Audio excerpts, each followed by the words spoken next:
Hi hello నమస్తే welcome back to our channel. ఈరోజు మన రెసిపీ ఆలూ 65.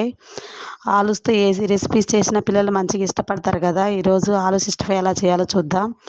3 బంగాళదుంపలు తీసుకున్నాను. వీటిని మంచిగా పీల్ తీసేసుకొని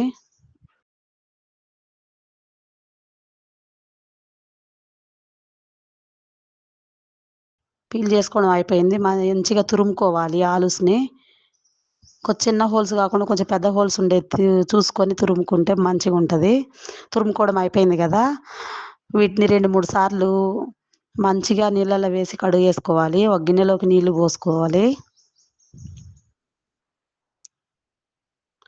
నీళ్ళలో వేసుకొని 2-3 సార్లు అంతా కడిగేస్తే స్టార్చ్ అంతా పోతుంది. మంచిగా ఈ తురుములో తడేం లేకుండా మంచిగా పొడి పొడిగా ఉండేటట్టు వాటర్ అంతా పిండేసి తీసుకోవాలి. ఇది తడిగా ఉంటే మళ్ళీ 65 చేసుకోవడానికి రాదు. అంత వాటర్లోంచి అంతా తీసేసుకొని నీళ్ళంతా పిండేసేసుకున్నాను. చూడండి ఇట్లా పొడి పొడిగా రావాలి. ఇదంతా ఒక బౌల్లోకి తీసేసుకొని రుచికి సరిపడా సాల్టు, 1 స్పూన్ కారము, కొంచెం మిరియాల పొడి, 3 స్పూన్ల కార్న్ ఫ్లోరు, 2 స్పూన్ల మైదా పిండి వేసుకొని అన్నీ ఒకసారి కలిసేలాగా మంచిగా కలుపుకోవాలి.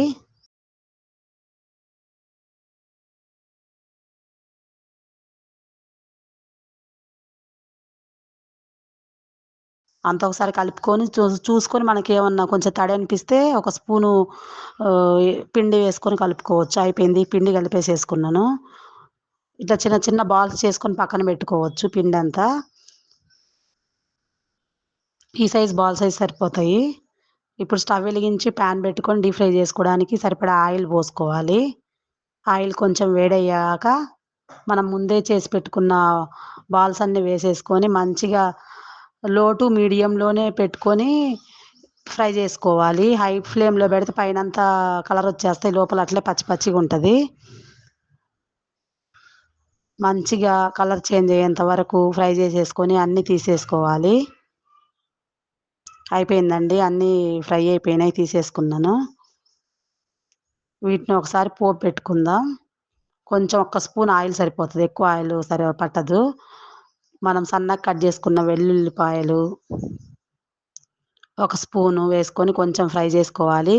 కొంచెం 1 స్పూన్ జీలకర్ర, 2 పచ్చిమిరపకాయలు పొడవుగా కట్ చేసేసుకొని వేసుకోవాలి. ఇవి కొంచెం ఫ్రై అవ్వాలి, ఎక్కువ ఫ్రై అయిన అవసరం లేదు.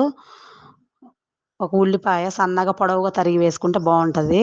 ఇవి కూడా కొంచెం ఫ్రై చేసుకోవాలి. ముందే మనం ఫ్రై చేసి పెట్టుకున్నాం కదా, ఆ బాల్స్ అన్నీ వేసేసుకొని ఒక్కసారి టాస్ చేసుకోవాలి. హై ఫ్లేమ్లో పెట్టుకొని టాస్ చేసుకోవాలి. టమాటా కెచప్ 2 స్పూన్లు వేసుకోవాలి. వేసుకొని మొత్తం ఒకసారి టాస్ చేసేసుకోవాలి. హై ఫ్లేమ్లో పెట్టి టాస్ చేస్తేనే అంత పడుతుంది. పైన కొంచెం కొత్తిమీర చల్లేసుకోవాలి. అయిపోయిందండి, మన ఆలూ 65 రెడీ అయిపోయింది. సర్వింగ్ ప్లేట్లోకి తీసుకొని సర్వ్ చేసేసుకుందాం. ఈ రెసిపీని ఒకసారి ట్రై చేయండి. నచ్చితే లైక్ చేయండి, షేర్ చేయండి, కామెంట్ చేయండి, సబ్స్క్రైబ్ చేసుకోవడం మాత్రం మర్చిపోవద్దు. నెక్స్ట్ రెసిపీతో మళ్ళీ కలుద్దాం.